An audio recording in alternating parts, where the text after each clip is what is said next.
What's up, you wonderful people, and welcome to another exciting edition of Evening Alpha. Tis I, Todd, your wonderful host, and man, we have a great show ready for you tonight. But before we jump in and I reveal our special guest, just a quick word from our sponsor.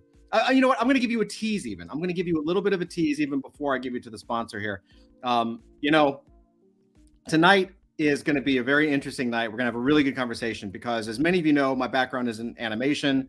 I was in broadcast television for a few decades, couple decades. So anytime I find someone who has taken it upon themselves to bridge the gap from old school broadcast and cable into Web3 streaming, you've piqued my interest because it is not easy. But it's also a massive opportunity. So I'm very excited and very curious to talk to our guest tonight. So that's a little teaser. That's the little droplets there. So in the meantime, real quick word from our sponsor. You guys know that we have been pitching Web3 Comic-Con. So Adult Fantasy, our company that hosts Evening Alpha, is also going to be hosting Web3 Comic-Con coming this summer. Web3 Comic-Con is going to be the best Web3 pop culture summit on the planet.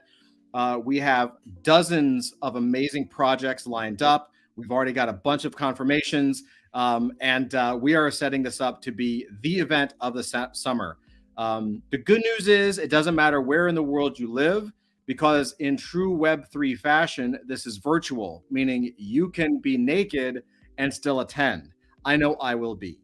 So anyway, do yourself a favor, head over to web3comiccon.com. That's web, the number 3, Comiccon, so COMICON.com. And what you'll do is you'll see this landing page, this homepage. Just click the button that says get notified, and a little modal will pop up, and you just put your email in there.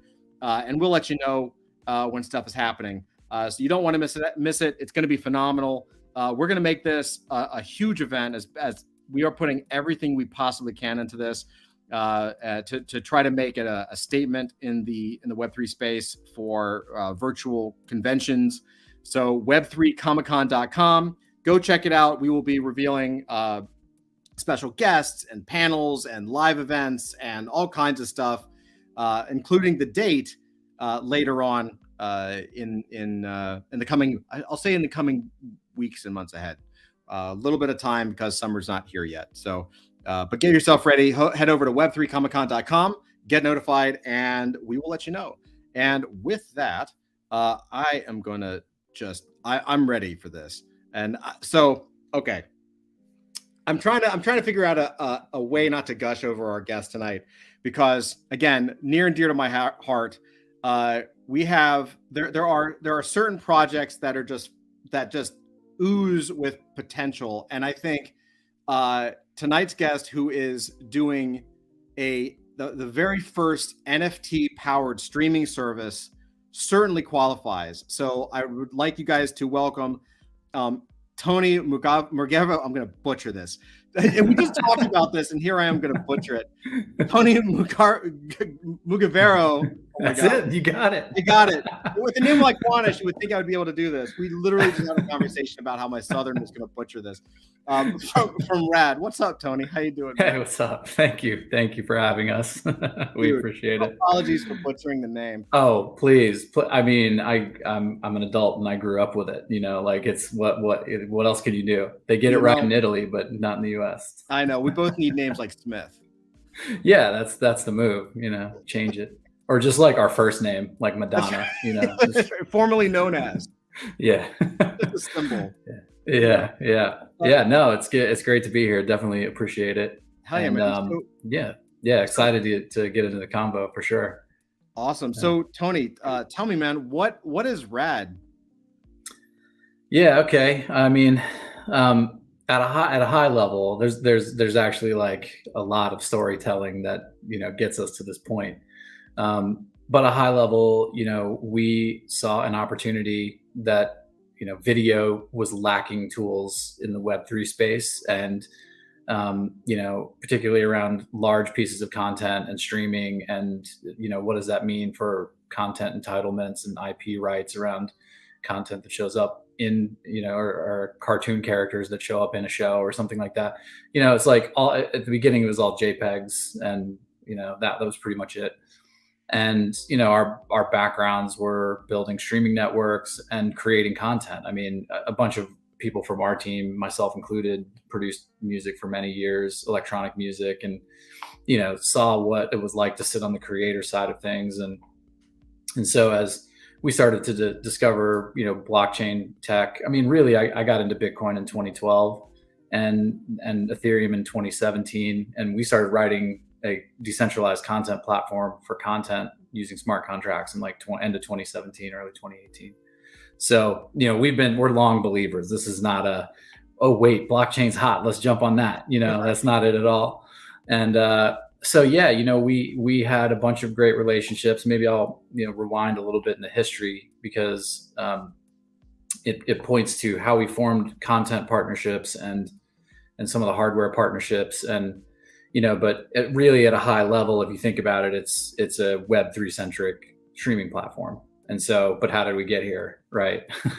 And how are we working with big names, and how are we on the PlayStation? Like those are big questions. So, we actually started out as a virtual reality streaming company doing 360 video.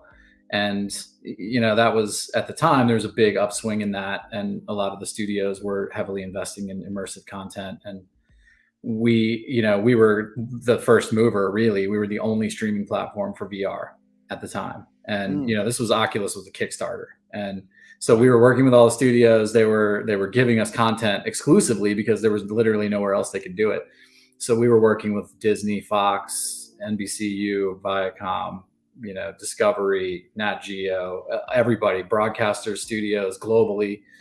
And we had all these, and still have paper contracts signed with all of these people. And then did deals as a launch partner on like the Sony PlayStation VR, Oculus, HTC Vive, Windows, mixed reality. Like all of these devices wanted us to be launch partners because we already had all the content. So we signed all these hardware partnerships, and then we sat at kind of this intersection of us being a consumer app, the studios needing a place to distribute this because it was like kind of a black box. They didn't know what to do. And then the hardware companies saying, you guys have already aggregated all the content, so just be our partner. Right. And it ended up being like this great symbiotic kind of relationship. And, obviously with VR, it's continuing to take its time. It's growing, but it's just slow. And so we looked at how we could, continue to expand the business in like 2017, 2018. And that's when we did a hackathon. We started playing around with Ethereum rewards to reward users for engaging in the platform, just like token airdrops. And I had this little bit of a light bulb moment of like, oh, you can actually use smart contracts for content ownership. But this is like pre-ERC 721 standard. So we wrote our own, basically like ERC 20, kind of wedged in the same capabilities as ERC 721, but it was saying like, you're going to sell the same movie a million times. They won't all be different, but you still have the ability to do revenue sharing and resales and things like that. So it's like essentially designed for what the movie industry would use it for, what the music industry would use it for. And we started bringing that to all of our studio partners, telling them that this is the future, and got every single possible meeting. Everyone would take the meeting and learn about blockchain. And I've been in task force meetings at Viacom that had every business unit head of innovation, MTV, BET, everybody was in there, 40 people, and teaching them about blockchain. And at the end of the meeting, they were like, okay, awesome, we'll think about it. Right, because they don't know what the hell is. They're like, we just learned about this today. Yeah, and we're years behind on streaming, period. So like, let's figure that one out first. And so yeah, I mean, I think our instincts were right. We were just a little bit ahead of the curve, and but we got on the radars of all of the right people, heads of corp dev and innovation inside all of those organizations. And even a few of them are small investors, like Disney's a small investor, and A&E Networks, and WWE is a small investor, right? So, we kept those warm, but the industry wasn't quite there. So as really, I think everybody looks at like Top Shot as the real catalyst for NFTs. Yeah. That even was like a precursor to OpenSea blowing up. And And so in that moment, as soon as things started to pick up there, we started to hear like the phone ring again, and people were like, wait, you were telling us about this. How can you help us get into it? How do we do it? And it took us a little bit to move on it. But then we said, you know what? We've built all these relationships with the content companies. We have all these hardware distribution partnerships that are not just VR partnerships. It's like we're on the PlayStation, we're on Android TVs, and we have all these things already in place. Let's take all of the distribution, all of the content management, and build the Web3 layer in there so that people can actually, leverage a distribution platform and NFTs to either mint content directly or gate access to content to engage your community. Like in Windows, if you're part of the NFT community, you get the content first, or only you get it forever, like the Stoner Cats and that kind of stuff. So collectible movie posters, it's like it all kind of fits in the world of how entertainment IP, what's next. And you have projects that are using the NFT drop to fund the initial content, and then changing how the IP model works so that if you buy it, you own the character. And like, Netflix is so far away from that. It's like it's not even on the same planet, Right. And so we as a platform for like innovation and distribution, and we have to think like, okay, what can we do to rise above the noise in the middle of the streaming wars, which are bloody and very expensive. Like you're either exclusive content or innovation, or you create your own format like Snapchat or something. But we saw this opportunity. We already had the chops, we already had relationships, we were already on devices, and it was like just a no-brainer. So about a year ago, we really started to shift things into what we've been calling kind of lovingly NFTV. But it's a Web3 centric streaming platform. We can support one of editions, one of 1,000 collector's editions of a single piece of content, an number size collection of NFTs that can gate access to content, whether that's a single VOD file, a collection of files, like a whole season, right? Like you could have a whole cartoon series that's gated behind a single NFT collection. We can gate live streams behind NFTs because we've been supporting live content for years already. So we had all of these things in place, and it just made sense that video creators and content creators who weren't just flipping JPEGs or in the game world needed something. And so we leaned in hard, and that's ultimately how we got here. So that's wicked, man. I mean, it's interesting. I guess the question that I have is, you have these working relationships with the networks, and that is, having been there and done that, it's a lot of work, because I don't know if some of the people listening know this or not, but it's one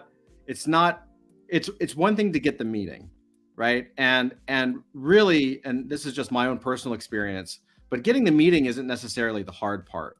The hard part is after you take the meeting, the process and sort of the sales cycle time for these legacy media companies is ridiculously slow, right? On top of that, and this is not to necessarily blanket the entire industry, but oftentimes a media company or a startup will come into these meetings, and the biggest leverage point that the legacy media company has, beyond just its content and the potential for contracting, the financing, is the logo itself that the company has. And so what oftentimes happens is that startups will come in, get a licensing deal or get a partnership, but it's really not that great for the startup, for the company, right? It's a huge sweetheart deal for the media company, because the startup knows that with that logo or with them on their team, they're hoping that they can leverage that and to say, yeah, we got this company, we got this media conglomerate and that media conglomerate, and kind of raise their rates. So with that said, having done the work of having gone in and put the legwork in and the time and the effort to do that, with Rad, it's when you look at the site, which is rad.live, it's not Hulu. No, it's not Netflix. It's actual, you've taken the model, but you've moved it to the creator class. So I'm curious as to why that decision. Does it have anything to do with what I was saying about the slow cycles and kind of the dinosaur thinking, or was there something else that made the decision for you? Yeah. No, I think it's a combination of things, but that certainly plays into it. I mean, you're spot on that those sales cycles take forever. I mean, we did a master agreement with NBC Universal, and I mean, it took 12 months and included technical audits and like people coming to the office and making sure that we're real people. And I mean, it's like a process. And even then you end up doing kind of smaller things with them. They're big things. They're, it's like movies and TV shows on, so, but what we've seen is that like in the Web3 space, the innovation and, breaking the mold is all happening with these kind of Web3 native studios, or people who are just saying like, I can't fit in this traditional model. I need to start something from scratch and build it from there. And that's really where we wanted to put the lens in terms of like what we're honoring and and how that distribution is working, so that it's like, when we put a series on the platform, we buy the NFTs that are in the project and we like change it to our profile picture on Twitter. And like, I even joined a podcast on somebody that was an automated or an animated one, McCroaks. And we took one of our NFTs that we own as the network and like made that our animated character on their thing. So we were like repping the content on our platform. It's like that kind of stuff, just to be native to the community and the tools and where distribution is going was the most important. We couldn't just like try to wedge this into it's going to take us 5 years to get everybody on board at the major studio level. Yeah. So we know that we can like draw from them and get them excited about it. And that, there's some cool stuff that's already starting to happen, and at least they're trying. Like Maverick did some stuff with like collectible helmets and like Lord of the Rings and like Ghostbusters and whatnot. So there's been a number of things that the major studios have been playing with, but, it'll largely stay kind of collectible, consumer products, and it's the IP ownership piece of it is a big deal. Obviously, they're in the mindset of they have to own all the IP, period. Nobody else can own it. And nobody else is going to earn royalties from their IP. It's like them, they're earning all the money. So like that conversation is impossible currently. And taking a full film entitlement, like I bought this movie, my proof of purchase is on the chain and I own it forever. You can't take it away from me. Like they're super against that right now. Yeah. I can imagine. They're like, no, we're on the rental model now, guys. Like that shit's over. So, like, true. But it's like at the same time, you have these fandoms and they're super excited about the characters and, they get attached to certain things. And then, but then the studios are like, don't really let them engage. They just let them be fans of it. And so we wanted to build it in such a way that like it honored the community and how Web3 is evolving from content and a distribution perspective first. That's how, that was the shift. that you just said some magic right there. I think that's a gold nugget that like these legacy media companies, they don't, they kind of have this thing of consume current product, don't ask questions, just get excited for next product. Like there's it's a very streamlined process of like, your job as a fan is to buy the thing so we can make money and make more of it so that you buy more things. And it's a very I understand the model, obviously. However, I think the paradigm is completely broken now because of Web3. And for our project, for adult fantasy, we really tie into that, where we're creating a decentralized narrative universe, and it's the fans that are actually owning it. Like they help create the lore and the canon.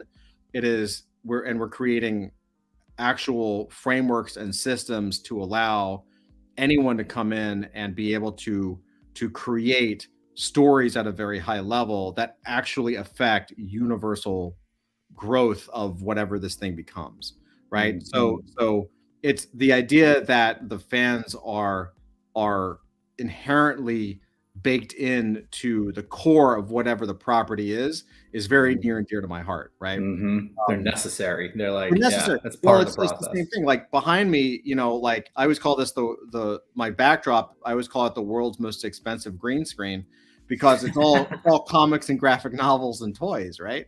And you know, as a kid or as the next generation, my daughters, you know, when they grow up, they're already like playing. Like my daughter Julia was playing Dookie Dash today for me. She's 5. You know, she can whatever go for it, but like they're already in at some level Web3 or NFTs because dad is, right? And for me, growing up, it was like, you know, I was the one buying the comics, I was the one buying the graphic novels, first print, second print, third print, doing all the collectibles, and that was what was able to fund companies like Marvel, right? That were then able to take that feedback and the capital, right? Because capital is feedback, money is value. So they were able to have that revenue and say, well, this property is hotter than that property. And then take a character like, let's say, Venom and create, well, let's test it with his own series. Oh, that sold out. Well, let's do an apparel, some licensing, because we have some licensors interested. Oh, that sold out. What about putting them in video games? Oh, that sold out. Next thing you know, you have a feature film. And granted, this takes time in an old Web 2.0 model because of tracking, and they didn't really care. But this is all hyper compressed now, where we have the ability, to your point, Tony, like the fans have the ability to come in to be on equal footing to the creator, and that actually adds value to whatever network hosts that service, right? Does that make sense? Yeah, the participation. Yeah, absolutely. I mean, the whole shift from megaphone to conversation is, you know, I think social media has certainly been a big part of it, but you know, you see what people's involvement and wanting a closer connection from the fan to the creator, and you've seen these platforms emerge. I mean, part of it was out of like social networks started the conversation and then they started abusing it and they made it monetizable, but then they started squeezing it. And then now it's like, you don't make any money there. So all these new things start to spin up, like, you know, Substack and NFTs and OnlyFans. And like, you have like these direct relationships that have formed and that maintain the creator fan relationship and make it the conversation, but make it monetizable. So it's like so genuine and authentic and connected. And so the biggest fear, I think, from all the established media companies is that they can't stop it. Like they're trying desperately, but it's like it will be difficult. Yeah. I mean, what do you I mean, are they, in your mind, having been in these meetings and kind of seeing the industry change, because it changed? I think 2021 was an inflection point when the bull run hit and all of a sudden everyone took notice immediately. I know personally that a lot of film companies and production studios, they're not necessarily announcing anything, but there's a wave of unstated Web3 development going on right now. The next bull run, whenever it hits, I think people are going to be shocked at how many announcements and press releases are going out on a daily basis, right? Just boom, boom, boom, boom, just across the board.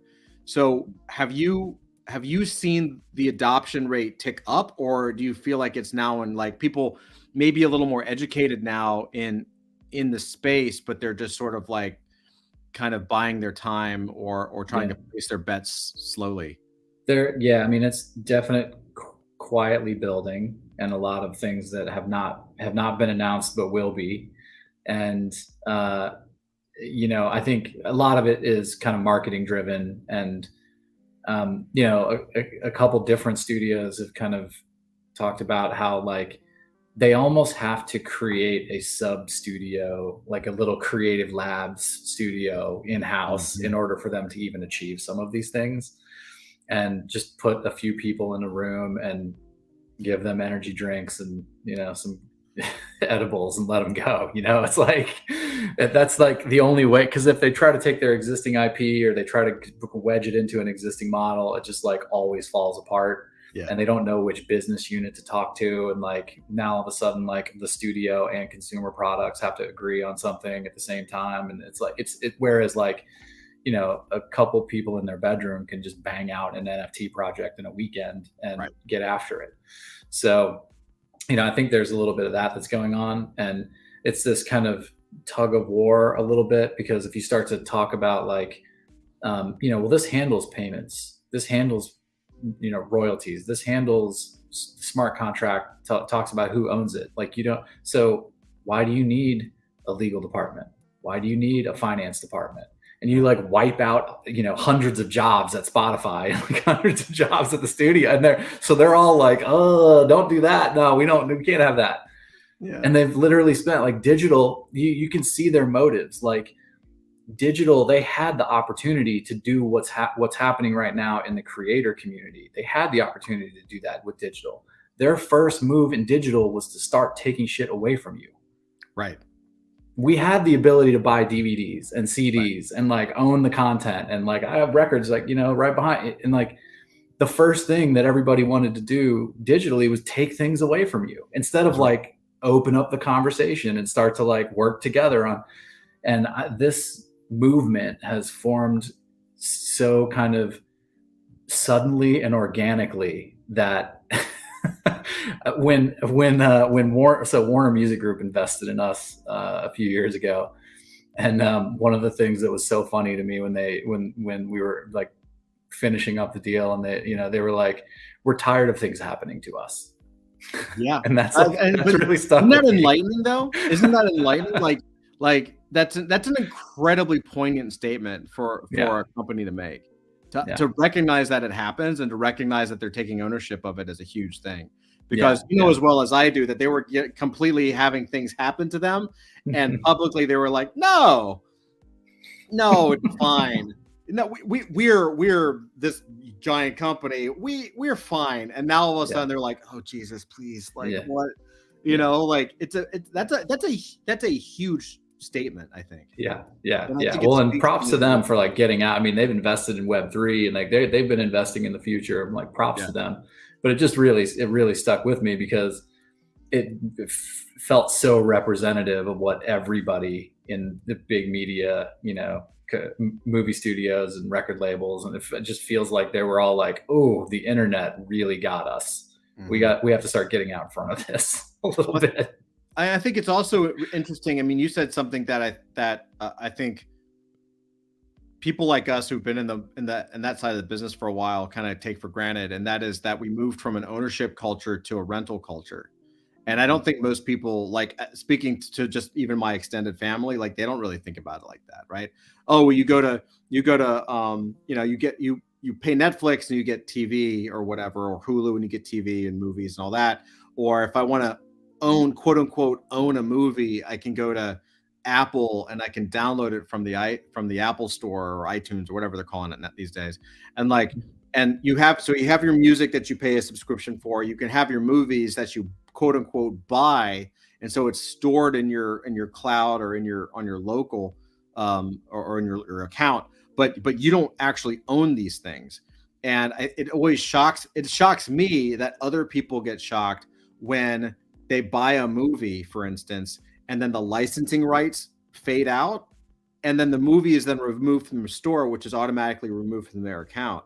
And they get upset because they're like, I bought this. This is mine, and you took it from me, not understanding that what they actually bought into was a rental agreement, right? Like a permanent rental, a quote unquote permanent rental agreement, right? Yeah. Well, and that's like a lot of the blowback that, you know, Netflix primarily has gotten about, creating and canceling shows so fast, because the people that maybe they don't just make a data-driven decision, and maybe they're like, okay, we're taking this down because not enough people are watching it, but the people that did watch it felt like they paid for it. And when you just take that away from them, they're like, wait a second, that's mine. That's my show. You're taking it away from me. What are you doing? Yeah. Well, and I mean, I had like my grandmother gave me a bunch of her old records, recently, and just going through them, it's like literally Elvis albums from like, his early career. And it's incredible because she was able to just take crates and hand them to me. And well, not of records. I had to pick them up. She didn't hit my grand. They're heavy as grandma's strong, man. yeah. But I got all those records, and then it like really reminded me of how important like ownership of content is, because she was collecting this. Like my grandfather was, in like a touring jazz band, and he would just tour around the South with this band and go, he would get promo copies of jazz records from people, just hand them to him. And I have white labels in here that have nothing on them other than like jazz music that my grandfather got handed to him, and so as I started thinking about that, I was like, that's incredible that I can just get that. But with the streaming services, that's impossible. And I'm like, well, what am I giving? From a media perspective, what can I give my kids? Like, am I giving them my grandmother's records? Am I like, so I started buying DVDs again and, ripping them and putting them on like a local streaming server. And, it's like, it's a process, but I also feel really good about like having that ownership. And, I feel like people have gotten so lulled into the subscription mentality on the consumer side. And then, they realize at the end of it, they don't own anything. And if they could just see, I think we're in this game. So like we already know the benefits of it, but billions of people think that it's just flipping ape JPEGs in money laundering. That's still like the general consensus from but when they start to understand these things, like, I could buy a record and it's mine, or I could buy a movie and it's mine, or I buy a piece of art and it's mine, and I can give that to anybody or my family, or I can hand it down, and those types of conversations. I mean, we were talking about this earlier, like that always starts to shift their mentality once they unpack that. And that's like converting one person at a time isn't really scalable, but it's like what we have to do sometimes. That's interesting. And I think that you maybe hit on something that's actually really poignant, and that is like, we most of us grew up, because of our ages, grew up in a world where you owned physical things. Like it was the physicality of it was inherent in the ownership. And then we moved into digital, but digital moved into rental. So we went from physical own to digital rental. And with NFTs and Web3 technology, you're now for the first time having digital ownership. So you're actually tying it back to the way it used to be, but in the deliverable capsule, the package that people are now used to, which is virtual, which is digital. And I think that's huge. It's not a small thing. Really quick, I want to jump into chat and say hello to everybody and welcome everyone. Willie D, what's up, man? Welcome. LFG RADtv. We even got Rad here. What's up, Rad? Welcome Rad to Rad. KG says, evening, everybody. That's right. How are you? Anthony's here. What's up, Anth? He says, hello. Rageous, hey, made it. Please don't say I'm not supposed to be here. It hurts. That's okay. Rageous is usually working, but he can be here anytime he wants. It's okay. It's still, I understand, sir. I understand. It can hurt just a little bit. Michael, what's up, Michael? Welcome. He says, Rad. Todd's here. How you doing, Todd? Another Toad. See, I went for Todd because I was so surprised with the T-O and the D. But what's up, Toad? How are you doing? Let's get Rad. Yeah. Let's do it. KG says you should hear Todd's beats. Man, my beats from back. So a couple of weeks ago, shit. I was big in electronic music, still am, but we used to make electronic music on a 4-track. to get like an Oh, old yeah. school tape based 4-track. And it had like this just awesome like lo-fi hiss. This is before the term lo-fi even existed. It was just like, It was just normal. it was just normal. Yeah, you just make beat tapes. So KG's maybe later KG. I don't know. They're pretty bad, but I appreciate you, sir. Galaxy, how are you? Hey, finally made it. You're always welcome. Mr. Murdoch, welcome. What's up? How you doing? Anthony has a question. He says, I'd love to hear about the process of onboarding creators and any initiatives you might have. Love everything I'm hearing. Yeah. I mean, it's super easy. We're trying to, make it largely self-service. The initial launch, we have some basic tools that are available on app.rad.live currently. It's kind of been in production in parallel, quietly awaiting the merge into rad.live. And so, essentially being self-service, but with a little bit of a hurdle just to like ping us and say, hey, I would like to put some stuff on and here it is, so that we don't end up with a bunch of content that might be questionable or,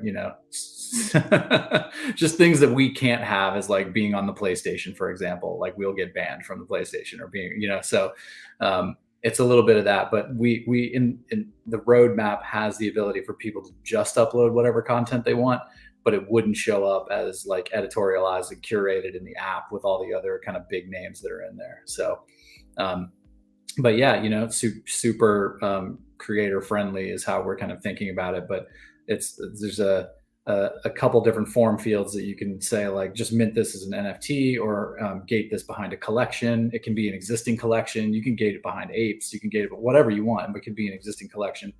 And then also, we're providing instructions to create new collections that you can then gate behind. So, but that's all there, and then of course, like we can, feature things in the app, included in our email newsletters. We do this all the time with creators. And so it's not just about like getting lost in the algorithm. It's a little bit somewhere in between, like, a creator platform and, a Netflix. It's like, we're trying to be a little bit more curated, and we can do things like feature creators in the apps and put things up front. So yeah, if you hit us up directly and we talk about it, like, we'll feature your content all over the app and put you in the top row and whatnot. So, we can do that kind of fun stuff. Awesome. Yeah. That brings me to a question. So prior to Adult Fantasy, AF is not my first rodeo. Best name ever. Thank you. We got so much shit for it. Let me tell you, like, now it's like common. Everyone's like, oh yeah, it's fine. But man, there was some like, like our byline is Adult Fantasy. It's not what you think,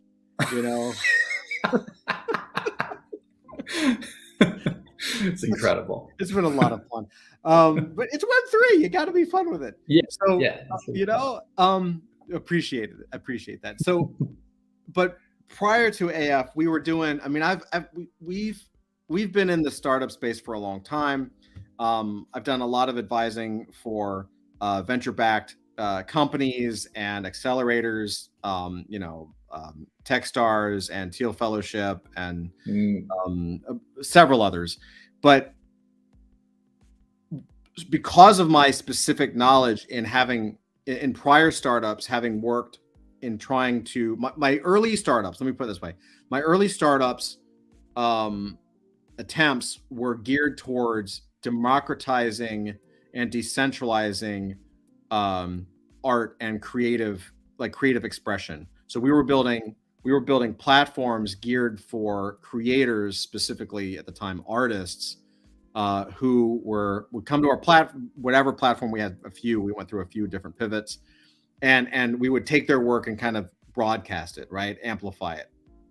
And one of the challenges that is always there is when you're working with a smaller creator, they most likely either don't have the funding or the knowledge to market themselves appropriately, right? Mm-hmm. And so I'm curious as to how Rad handles that, because the challenge is not getting the creators on, right? Mm-hmm. It's such a simple process that you guys have made. just even in explaining it. It's so easy that I can totally see that side of the market scaling.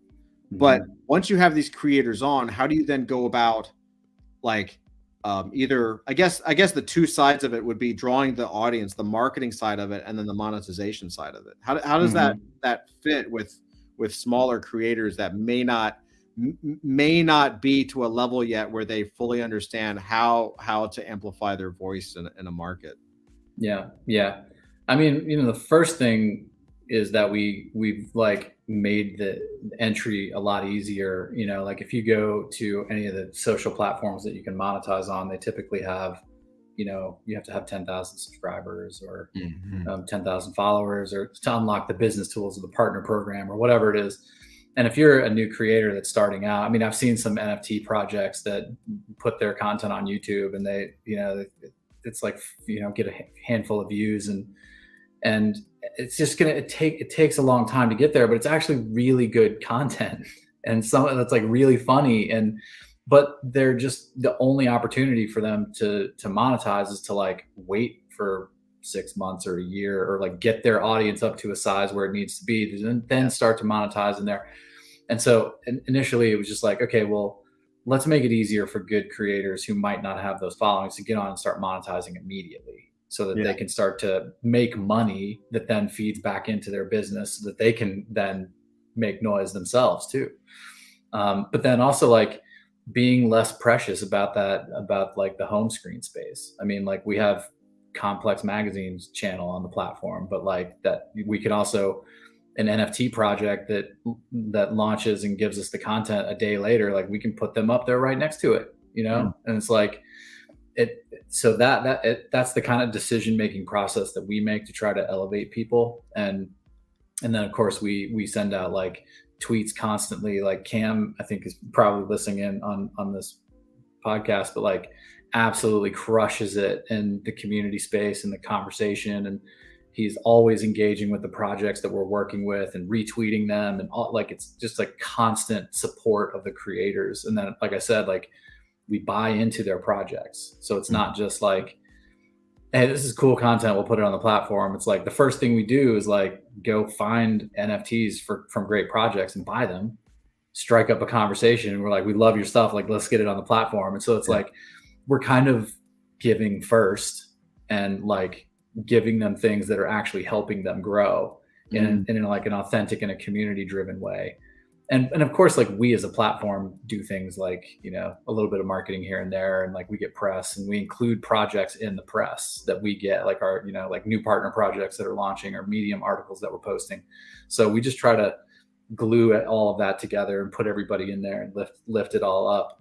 And, it becomes kind of like this,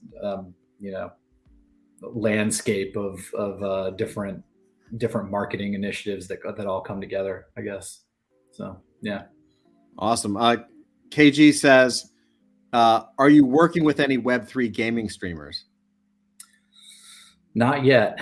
The live streaming stuff that we did, we got a lot of live streams during COVID.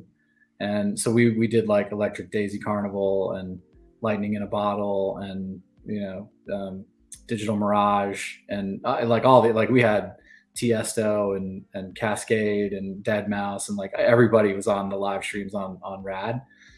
And but we never got into streaming with gamers, and largely because it's like a little bit of a different kind of, I guess, like you have to have the back end prepared to accept anything anytime and at a very large scale potentially. And that's different than like working with somebody in pre-production for 24 hours, getting their live stream set up, multi-camera, HD. They're sending us a stream. They're testing it over and over. We're getting the encoding profiles right. We're like, so we did a custom thing with Electric Daisy Carnival where we streamed it to all our devices, but then in VR, we made a custom VR environment to like, so it looked like you were in this psychedelic planet background with like watching the live stream kind of floating out in front of you. So we did a little bit higher touch as opposed to what, how gaming streamers do things, which is like all right, I'm streaming right now. You know, they just hit the button and go, and everybody starts chatting with them. And it's just like a different product a little bit.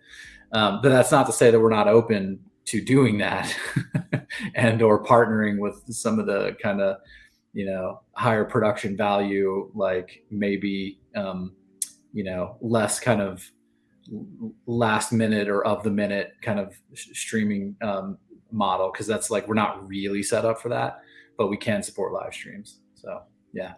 We can also do VOD very easy. So if you have like all kinds of, you know, back catalog of, you know, gaming streaming content, then we can host the VOD. But that's like, usually it's so like, I'm playing this game right now and that's it. When I'm done, I'm done. It seems like there's such an open opportunity for it too. Mm-hmm. So what's been your biggest challenge so far with all of this? And I ask that because this stuff is not easy. And I can tell you just from our perspective, from my perspective with like adult fantasy, you know, we came in and what we did was we invented new technology for Web3. We patented a technology that allows us to basically reinvent collectible grading. So if you've ever seen like CGC or collectible like baseball cards where they're cased and graded, like Gem Mint is a 10.0.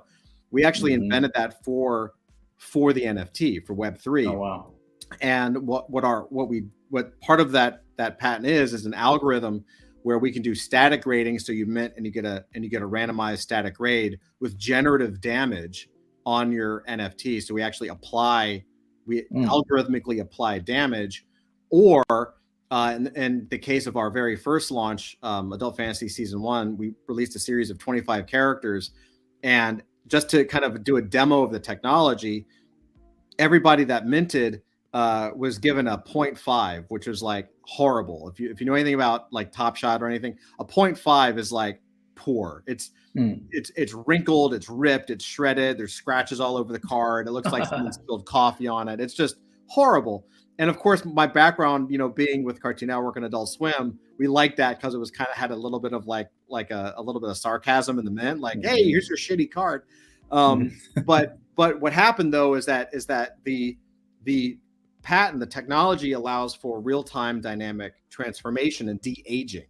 So every single day, the algorithm would basically roll dice and, you know, metaphorically speaking, and make a decision on if that card improved in quality, therefore de-aged. And if so, what part? Was it the surface, is the corners, the edges, the centering? Like, what is it that improved? So over time, the Season 1 gets better and better and better for like a period of 4 years.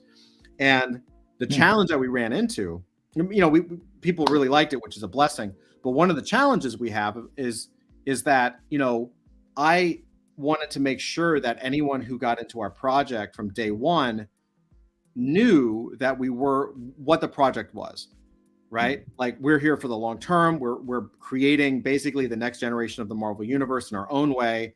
You know, I worked at Marvel. I got to work with Stan Lee. So like, this is something I know, like we can do this. And I've been doing this for 25 years. So like, the history is there. Doesn't mean we're going to be a smashing success, but I think we have a good beat on what to do. You know what I mean? Yeah. And so, you know, I was very public initially in coming out and saying, hey, if you are a flipper, you're more than welcome. We love everybody. Everybody is welcome to buy our initial Genesis.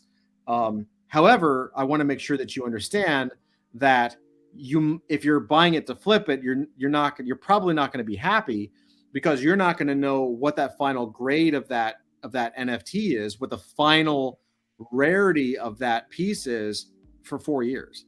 You're not going to know. And so that's actually a very hard thing to do cool. In a market that's run by flippers and every platform, you know, I don't want to call out any platform because I really like them, but they're all geared towards this abstract understanding of what value is. You know, it's a very specific type of value that we don't actually conform to at all. And so I'm curious as to like, what are some of the challenges that you found in the space from your perspective? Yeah. I mean, I think, you know, the the education piece of it is really difficult. And, you know, however, whatever that looks like, I mean, it sounds like you were going through, you know, getting people to rethink how they should be holding these things and how they should value these things. And, you know, I think we are trying to redefine and go against something that is so deeply ingrained in terms of, you know, who owns what in the media business. And it's generational. I mean, it's one of those things where you have senior executives in big media companies that just will never believe that this is a thing. Like they just won't ever believe it. They won't get a wallet. They won't play around with it. They won't, you know, and they're the decision makers in a lot of cases. So how do you get them on board with it? How do you get them past it? You know, like that's been a pretty significant hurdle. And, you know, consumer behavior is very hard to change. And that's like certainly one side of the marketplace. And the studio / creator / artist side of things, depending on where you sit on that spectrum, you know, from kind of indie to like AAA, it's easier or harder depending on where you are in there. So I think we're seeing good movement on a kind of a small group of people on the consumer side, and deep down in the indie side, and, you know, a little bit up to the top on the AAA side, you're seeing some movement there. But, you know, one really interesting thing is that in so much of the cases, and I think this is like part of helped us kind of identify where some of the value is in all of this, is that in a lot of times the people who are creating this stuff on the creator side are also like the consumers. They're also collectors. They're also people who are buying in and supporting. And so it's like simultaneously you get the creator who is also a consumer of things, and they're buying up, you know, so it's like, and we're seeing that out in the space a lot, where you have like a project that launched and they're their own project, but they're doing collabs with other projects and being supportive and things like that. And like that, leaning into that, I think a little bit has helped us kind of not focus so much on trying to like get brain damage to convert all of these people as fast as we possibly can, and like really honor that mentality of what, you know, the new creator consumer kind of creator fan dynamic looks like, and that sometimes it's the same person. Oh, fair. So yeah, lots of challenges. It is. It's you know, it's managing, you know, it's one of those things, one of the things that I really try to express to people, both in our own community and people who are watching or listening to the show, is that, you know, it's such a difference on being on one side versus the other, because it's hard enough to do a Web 2.0 company. There's no guarantee that if you launched a quote unquote normal tech company, because everything is tech, there's always a software component nowadays, right? Like any kind of company in Web 2.0, there's no guarantee of success. And in fact, you know, the stats are that over 90% of all startups fail. And it's acceptable, you know, or it's accepted, I guess. I don't think it's acceptable, but accepted. And, you know, moving into Web3, we all know we're early, and we all know that it's the future, right? But it's also because of those two things, it's also incredibly dangerous. It's very hard, because we're all, as big as it feels, it's still very micro. It's very small. And so, you know, I mean, even coming from you, Tony, like someone who's kind of been in the game since 2012, like in your perspective, in your mind, like from 2012 to now, does it seem like it's much bigger? Does it feel like it's about the same? I mean, I know there's more networks, more communities, but what's your take on the growth from then to now? I mean, I think the only thing that really hasn't matured is like regulatory clarity. Every other facet has. You know, like it was originally just like a cryptocurrency. that was Bitcoin, and that's all anybody knew. And there was a couple like weird obscure things and like dark web stuff and like just a handful of things that you could do. And then, you know, like even the first company that I looked at starting in Denver and, you know, like was building, because it was all the cannabis companies there were medical, but they weren't recreational yet. And no banks would bank them. So I literally was building this whole model around, you know, essentially taking their money, converting it into Bitcoin, and then helping them set up a Bitcoin company that is separate from the cannabis company so that they could take the Bitcoin back in and then liquidate that into the bank account. And I was like, wait a second, I'm just setting up a giant money laundering operation. Yeah, I was like, I can't do that. I was like pricing out armored trucks and shit, like for real. Like we were, I mean, I was like, man, I'm just going down the wrong path on this. So I bailed. But I was like, I can make this work. We can sneak it in. It's going to happen.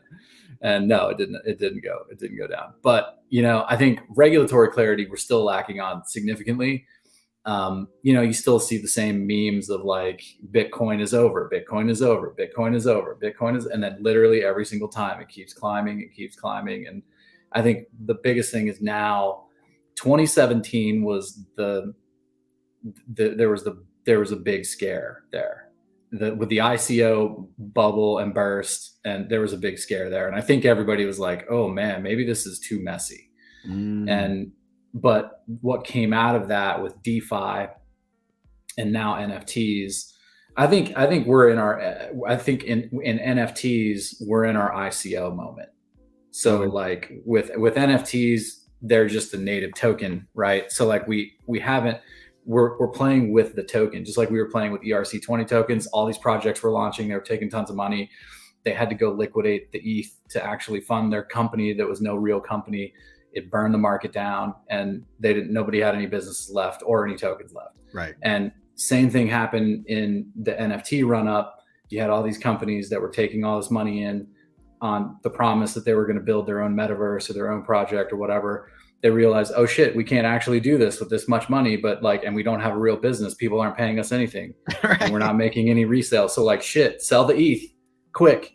Like, everybody did it. Like, and then it's like the domino effect. Everybody's like, okay, shit, we got to sell. And then you got platforms like OpenSea, and they're making almost all their revenue on ETH.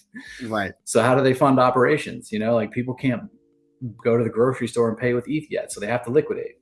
Right. So anyway, I think we just got through our ICO moment with NFTs, and what we're about to get with NFTs is what we got with DeFi. Oh, you know, like so the next couple of years are going to be absolute fire for platforms doing things with a real business with NFTs. Yeah, I can't wait for it. I'm very excited for it. You know what I mean? Like it's so difficult. I think, you know, it's so difficult to have the plan, have a very good sense of what to do and where to go, and then also put the blinders on with all of the other things that happen in the market that kind of like spark up. It's just brilliant ideas and things like DeFi gaming, like all these things. You're like, oh crap, that's a brilliant idea. Should we put it in? Like, let's just drop it. Like, to just not do it and be like, la, la, la, la, la, that's amazing. And they're a top 10 project now, but I'm just going to keep going, you know, just like, just pretend to be like completely oblivious to everything else and just kind of keep the focus on the path ahead. It's very difficult. Mm-hmm. That's true. Yeah. No, it absolutely is. Yeah. It's wild. It really is. Yeah. I mean, I think we're very mature in terms of the market, not where it is. There's an enormous amount of real money, a huge number of developers that are in the space. There's so many people who are so far bought in now that there's like this, they're betting their whole future careers on this. It's like getting built into curriculums. And yeah, I mean, like, as far as I'm concerned, I was lucky enough to see the beginning of the internet, and and now I think what we're seeing is just a real second coming. It was the missing layer of the internet. And it really is. I feel the same way. Like I was too young when the internet came. Like I was, around. I'm in my mid 40s or late 40s, but like, I remember the internet and coming online, and I was in the .com bubble, but I was on the animation side. I knew nothing about business at that point. And so I witnessed it and I saw the potential of it, but I had no way to access that side of it. And then went through my own life journey of understanding marketing and business and startups and kind of shifting towards that, right? Onto the other side of everything. And now that there's another point, it's like so obvious. It's so obvious. Yeah. That I dropped everything. I mean, I had other companies, and I was like, and they were doing well, after like 15 years of struggle, you finally have something that pops and you're like, hell yeah, this is finally it. And you're like,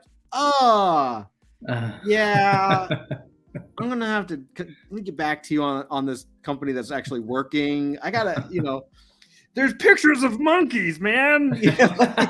But they're monkeys, You don't understand. Yeah, you don't get it. So what's next for Rad? Like, how do we take Rad and kind of bump it to the next level? Like, what are you guys working on next? Yeah, well, I mean, we kind of snuck this deal in at the end of the year, but it's something that we actually were working on for about a year. But we always saw the opportunity to do what we're doing in kind of the edgier, younger, more indie content and like move up market with it. And so there's actually a couple of things. We actually just started, we went through a merger and brought these two companies together. I mean, essentially like, a couple of people from our team and a couple of people from this company, RADtv, started working together on a content deal. And then it turned into like, oh, interesting. Maybe we should do this with major studios. And RADtv is one of the few companies, independent companies, I think maybe the only independent company now in the world that has premium video on demand deals with all the studios, all of them. So like as soon as Maverick leaves the theaters and goes into streaming, RADtv gets it. Oh, awesome. And yeah, so it's like that level. And so now it's just a matter of like getting, the collectibles with that are attached to that IP and getting the studios, like we're already streaming their content. We've already done the hardest deal in Hollywood you could possibly do. Like we're literally streaming Maverick. Like we're going to get Avatar, it's like so that's a good foundational business, but like, where do we take Hollywood next? Right. And so I think that kind of positions us to, have a good foundational business, but like bring it into a modern infrastructure. It's like having a DVD rental business and then turning it into a streaming business. I think we're taking, Does that put you also into a position of being able to take these quote unquote younger opportunities, these NFT native projects that are going to be bringing content to you? Does that put you in a position of potential, almost like acting as a middleman licensor to these younger projects? Yeah. Because you have access to the content and the creators of the new up and coming content, but then you also have contact and the deals with the legacy side of things. So does that possibly put you in a really highly leveraged point to kind of be like an intermediary or almost like an agent for these licensing deals? Yeah. So the same exact thing happened in VR, where we had apps that had basically cutting edge technology that were like on all the latest devices.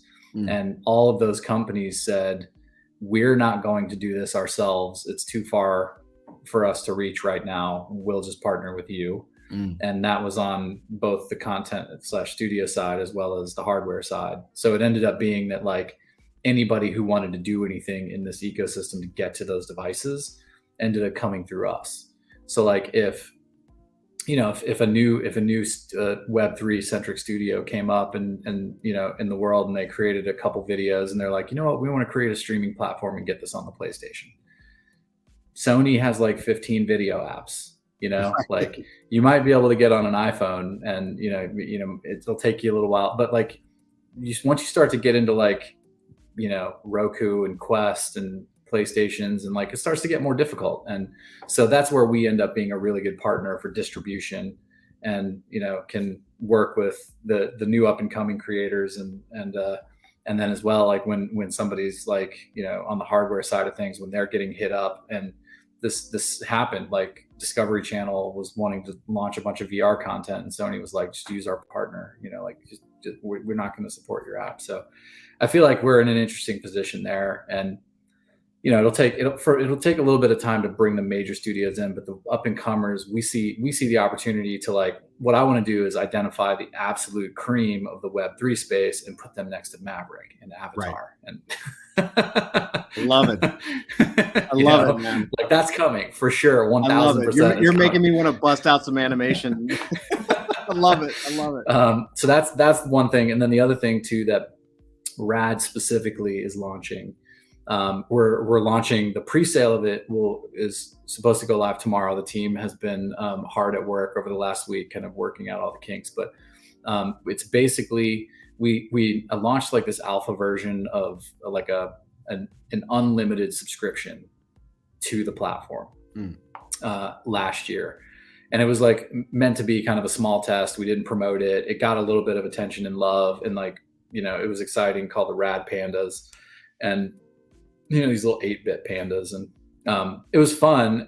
But like the real utility behind it, the real value behind it, was unlocking the streaming subscription to Rad. And so if you had that, it was a lifetime subscription forever, unlocking the platform. Like, you can watch content on it forever. And the thinking there was like, if you buy a subscription from Netflix and you pay over and over and over and over and over and over and over again, like eventually, like, you cancel it and you have nothing left. You have no content left. And, so at least with the Stream Pass, you have an asset that you own. And if you want to cancel it, you don't have to cancel it. You can sell it, your lifetime unlock, to somebody else. Right. So there's like a potential for an enormous amount of value for the next person, not just like a lost subscriber and like, let's go, try to get somebody new. But the way that we structure the royalties is, obviously, like the initial sale, like, there's a 70-30 split there, and, we pay for the platform with the 30%, but then on the resales, every resale that happens, we made the royalties 30%, but we don't take the royalties all ourselves. That's hired for royalties, right? Like other projects do their royalties at like 5% or, even 7 or 10%. But we said 30 because basically what we do is then take some of that on the resale royalties, because it's a lifetime unlock. So how do you keep paying the creators? You have to give the creators who are streaming on your platform part of your resales. Right. So the streaming subscription we give back as part of the revenue for people viewing their content on Rad. And then even a part of that, we basically have set that aside to start to say, like, on a rolling basis, we'll be investing in buying in projects out of those royalties as well. So it's like anybody who has, a new drop that comes out on Rad, like, we'll use the royalty proceeds to like buy into those projects directly instead of just paying them out on like minutes watched. So it's kind of a different way to look at how a streaming subscription should work. It really is like, if you own that subscription, you own it.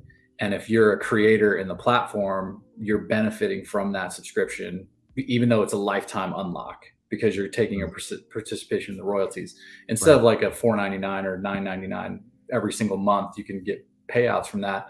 We took the royalties, and so you get benefits for the creators and the consumers simultaneously. So anyway, that's the other big thing. Pre-sale is supposed to go live tomorrow. So tomorrow we'll make an announcement. The main sale will go live like next Thursday. Okay. But the pre-sale will go out tomorrow. We're starting like giveaways and announcing all the partner projects that we've bought into so far. We've got like over 25 partner projects that we bought into. They're all get like, clear listed on the pre-sale, and we're gifting a bunch of people stuff. We'll send you one. Please do. So it opens up tomorrow, just to date it, so people are listening to replays. Yeah, it opens up February 9th. Yeah, right? That's right. The pre-sale and the sale. Yeah, the pre-sale price will be like heavily discounted for partner projects that we've invested in, and then we're going to be giving a handful of them away to friends, and the original kind of Rad Panda holders get a gift one because they bought into it a year ago and are super supportive in our Discord, and they're our family. So we're rewarding all the people, the partner projects, and giving them all the discounts over the next week, and then the main sale will open up. And and then, like I said, like part of the proceeds go right back to the creators anyway. So just like anybody paying on content on any streaming platform, that's how it works. Tony, so this is fantastic, man. This is excellent. So how can we get people engaged? Like, where should we send them? Yeah, so I mean, we're pretty active on Twitter. So it's our Twitter handle's RADNFTV, and that the bio has our Discord in there, and it has rad.live is the website. So if you go to rad.live, you can see everything on the website that we have now and a handful of things that are coming. You'll see a bunch of recognizable Web3 studio content up there already. So we're already highlighting it, featuring it, and the Stream Pass, there's a page for it. The pre-sale mint will open tomorrow. We'll be announcing details about that. So we're most active on Twitter and Discord right now, and then we try to join spaces and that kind of stuff. And then rad.live is the website. So yeah. Awesome. Like, I think it's fantastic, man. I love it. I love what you guys are doing. Such an exciting time, and I love the fact that you guys you're elevating Web3 native projects and bringing them, and it's a really interesting way that you've bridged both, because you're putting them on an equal playing field, and I have a huge respect for that, because that's a big decision to do. Yeah, appreciate that. Yeah, for sure. Web 2.5 is a $100 billion opportunity. Yeah. That's Web 2.5. Exactly. 100%. Well, Tony, thank you again, everybody. Appreciate it. Go check out rad.live, and go check them out on Twitter and everything else. Tony, man, thank you so much for joining us. Yeah. Thank you for having me. And we have a lot more to talk about. We're just scratching the surface here, but yeah, we definitely appreciate you having us on. We're going to do this again. We'll definitely do this again. Awesome, man. And everybody, if you're watching it live, if you're watching this on YouTube, please hit the bell for notifications, subscribe, leave your comments. We read everything. And with that said, thank you guys. Thank everyone in the chat. And we will be seeing you next time on Evening Alpha. Until then, take care. God bless. And,